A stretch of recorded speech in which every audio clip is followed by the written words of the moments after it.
China के Hubei province में मौजूद ये इंसान का बनाया हुआ दुनिया का सबसे बड़ा डैम है, जो कि 2300 मीटर चौड़ा और 60 स्टोरी बिल्डिंग जितना ऊंचा है। थ्री जॉर्जेस डैम चाइना के सबसे लंबी रिवर के पानी को रोके बैठा है। दोस्तों, 6000 किलोमीटर से भी ज्यादा लंबी यंगसी रिवर चाइना एशिया की भी सबसे लंबी रिवर है। ये चाइना के वेस्ट में पहाड़ों से शुरू होती है और फिर आधे से ज्यादा चाइना को क्रॉस करते हुए शंघाई के करीब ईस्ट चाइना में जाकर गिरती है। 1911 में शदीद बारिशों की वजह से यंगसी रिवर में पानी का लेवल इतना बढ़ गया था कि इसके आसपास के इलाकों में फ्लड आ गया था। इस खौफनाक फ्लड ने 2 लाख लोगों की जान ली और कई लाख लोगों को बेघर कर दिया था। इस वाक़े के 20 साल बाद 1931 में एक बार फिर से यंगसी में रिवर बारिशों की वजह से फ्लड कर गई और इस बार जो तबाही हुई इसने पूरे चाइना को हिला कर रख दिया था। ये तबाही इतनी ज्यादा थी कि चाइनीज गवर्नमेंट को अपने नुकसान का अंदाजा लगाना भी मुश्किल लग रहा था। लेकिन रफ एस्टिमेट्स के हिसाब से इस नेचुरल डिजास्टर में तकरीबन 30 लाख इंसानी जानें जाया हुई थी। इतने ज्यादा नुकसान के बाद भी आने वाले सालों में यंगसी रिवर पे फ्लड्स का सिलसिला थम न सका। इस मसले से जान छुड़ाने का सिर्फ एक ही ऑप्शन था कि यंगसी रिवर का पानी रोककर एक डैम तामीर किया जाए। लेकिन इतनी बड़ी और वाइल्ड रिवर को रोकने के लिए चाइना को कुछ बहुत बड़ा करके दिखाना था। थ्री जॉर्जेस डैम की कंस्ट्रक्शन 1994 में स्टार्ट हुई, जिसपे एक वक्त में 240,000 वर्कर्स काम करते थे और पूरे 17 सालों की अथक मेहनत के बाद ये पूरी तरह से फंक्शनल हो गया।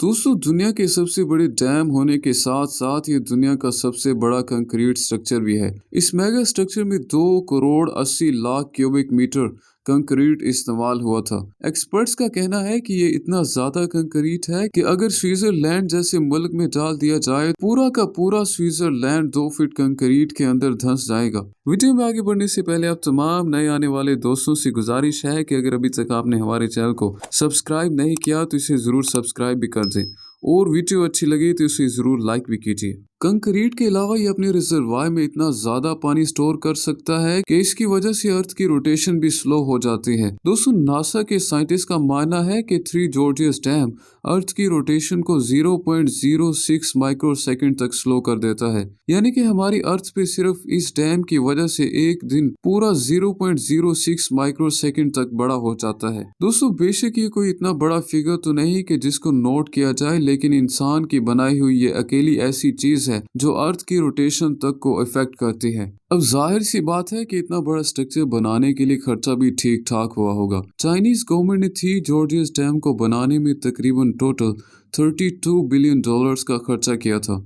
हैरत अंगेज तौर पर ये 100 कंट्रीज ऐसी हैं जिनका total GDP three gorgeous dam की कॉस्ट से भी कम है। ये सबसे बड़ा डैम होने के साथ साथ दुनिया का सबसे बड़ा पावर प्लांट भी है और इसमें टोटल 32 पावरफुल टरबाइन जनरेटर लगे हुए हैं जो कुल मिलाकर 22,500 मेगावाट इलेक्ट्रिसिटी बनाते हैं। डैम के बॉटम में पानी के प्रेशर को डाउन स्ट्रीम लेवल में छोड़ने के लिए इन हैवी ड्यूटी टरबाइन से गुजारा जाता है। पानी का प्रेशर टरबाइन को रोटेट करता है और साथ लगा हुआ जनरेटर 700 मेगावाट इलेक्ट्रिसिटी प्रोड्यूस करता है। जहां डैम बनाने से डाउन स्ट्रीम फ्लड्स को कंट्रोल किया जा सकता है, वहीं इससे पैदा होने वाली बिजली को चाइना में 6 करोड़ लोगों के लिए मुहैया भी किया जा सकता है। अगर इसका कंपैरिजन दूसरे पावर प्लांट से किया जाए तो दुनिया का दूसरा बड़ा पावर प्लांट साउथ अमेरिका में हटाई बूट डैम में इंस्टॉल्ड है, जिसकी टोटल आउटपुट कैपेसिटी थी जॉर्जियस डैम के आसपास भी नजर नहीं आती। अपनी बढ़ती हुई इकोनॉमिक डिमांड्स को पूरा करने के लिए चाइना का ये कोई पहला पावर प्लांट नहीं है।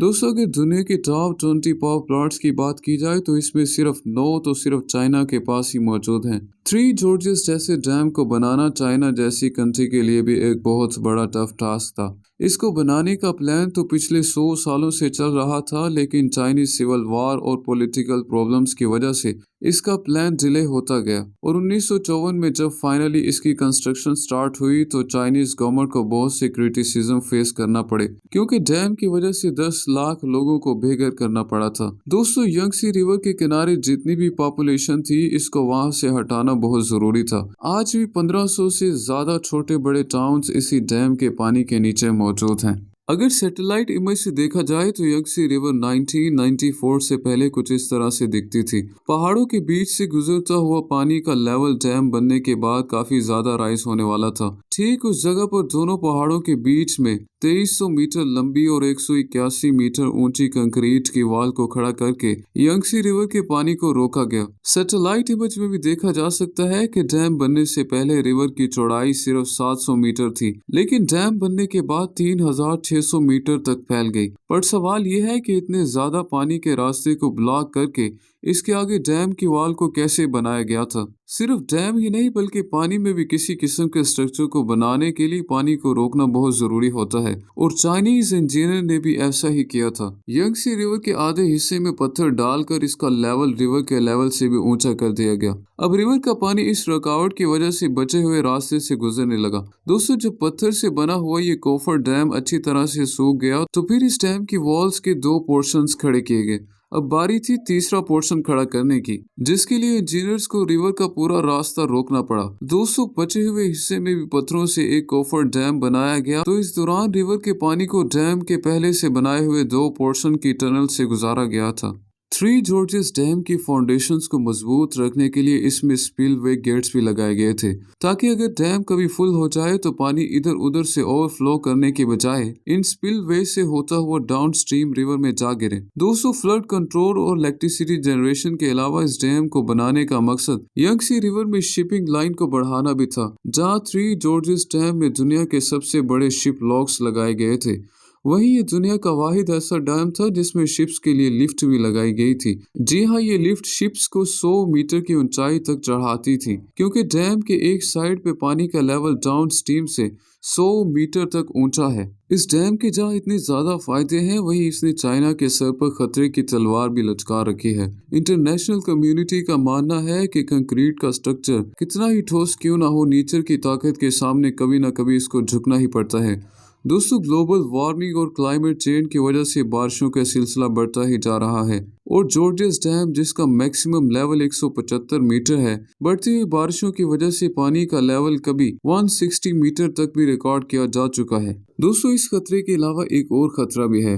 एक्सपर्ट्स का मानना है कि डैम में पानी भरने की स्पीड 50,000 क्यूबिक मीटर पर सेकेंड है, लेकिन इसमें से पानी के निकलने की स्पीड सिर्फ 38,000 क्यूबिक मीटर पर सेकेंड है, जिसका मतलब है कि हर गुजरते लम्हे डैम का लेवल बढ़ता ही जा रहा है, और ये चीज डैम को नुकसान पहुंचाने का बड़ा रिस्क बढ़ा रही है। बड़े बड़े डैम्स का फेलियर होना कोई नई बात नहीं है। आज तक हिस्ट्री में टोटल 114 डैम्स के फेलियर्स हमारे सामने आ चुके हैं, जिनमें से जानी नुकसान के हिसाब से सबसे बड़ा फेलियर भी चाइना के 2 डैम्स के टूटने की वजह से ही हुआ था। 8 अगस्त 1975 को चाइना के ही हैनन प्रोविंस में मौजूद बैनजाओ और शीमातन डैम जरूरत से ज्यादा बारिश पड़ने की वजह से पानी का लेवल बर्दाश्त न कर सके और टूट पड़े।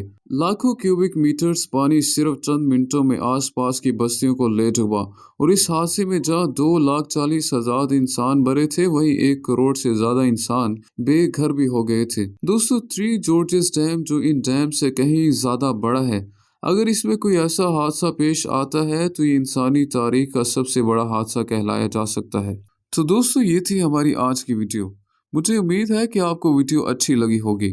अगर अच्छी लगी तो इसे ज़रूर लाइक भी कीजिएगा। अगर आपने हमारे चैनल को सब्सक्राइब नहीं किया तो इसे ज़रूर सब्सक्राइब भी कर लें। तो मैं मिलता हूँ आपसे नेक्स्ट वीडियो में। तब तक के लिए अल्लाह हाफिज़।